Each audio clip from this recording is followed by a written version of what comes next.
There are three types of pictures: Schrodinger picture, Heisenberg picture, and the third one is the interaction picture. In quantum mechanics, the Schrodinger picture, Heisenberg picture, and interaction picture are three equivalent. These are equivalent but distinct ways to describe the time evolution of a quantum state. If we have a quantum state, and if we want to study the quantum state, and then we can use these pictures and to study how these quantum state can evaluate with time. So these are three kind of pictures that one by one, I want to explain the Schrodinger picture, the Heisenberg picture, and the interaction picture. The first one is the Schrodinger picture. So, what is Schrodinger picture? In the Schrodinger picture, the state function or wave function evolve with time. So, this is important. The state function or wave function evolve with time.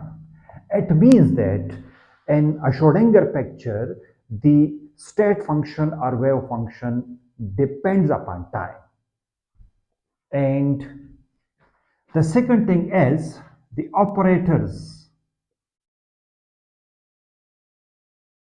are time dependent, time independent, sorry, time independent.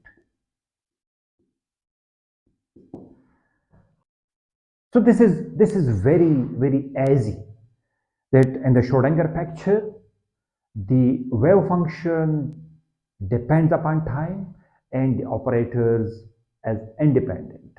All the operators were independent of time.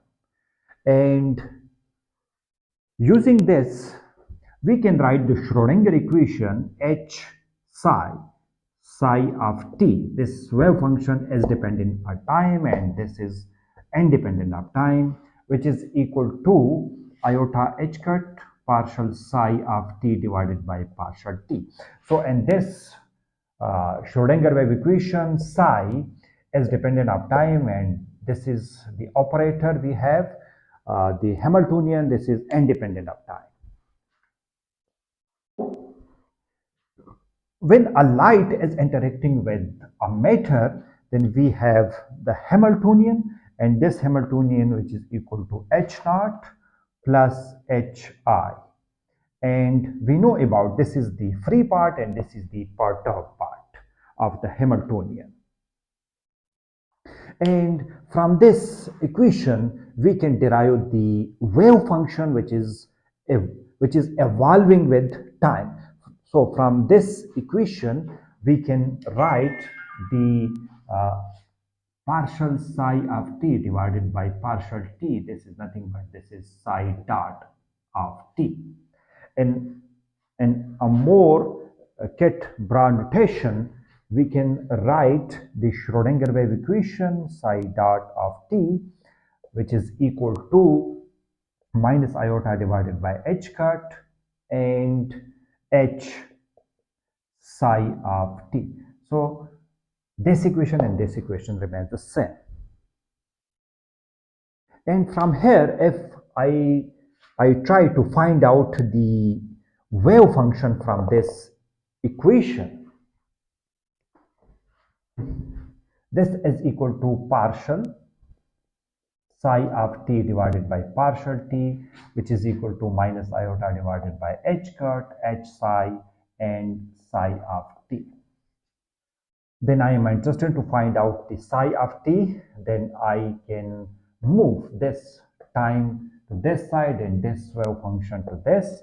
Then this is equal to psi of t divided by psi of t, which is equal to minus iota divided by h cut and h delta t. If I need to find out the wave function psi of this one, then I must integrate this from 0 to t and from 0 to t. Here you can see here the derivative of this, and it is divided by this. This is nothing but this known as log of psi of t, and limits this one, which is equal to minus iota divided by h cut h and t, and if we put the limits, then this will be equal to t. But here if we put the value log of psi of t minus log of psi of 0, which is equal to minus iota divided by h cut and h and t. And the rules of natural log or log, when this is when two things are in a subtraction, then we can write this psi of t in a division form like psi of 0, and this is equal to minus iota divided by h cut and h t. And further, if I remove this log, then this term automatically goes to the exponential. This is according to the rule. So psi of t divided by psi of 0, which is equal to e की power minus iota h t divided by h cut. And then this psi of t will be equal to psi of 0 and e की power minus iota h t divided by h cut. So this is the wave function. This is the wave function, and this is evaluating with time t. If we know the Hamiltonian, then we can find out the wave function which is evaluating with time.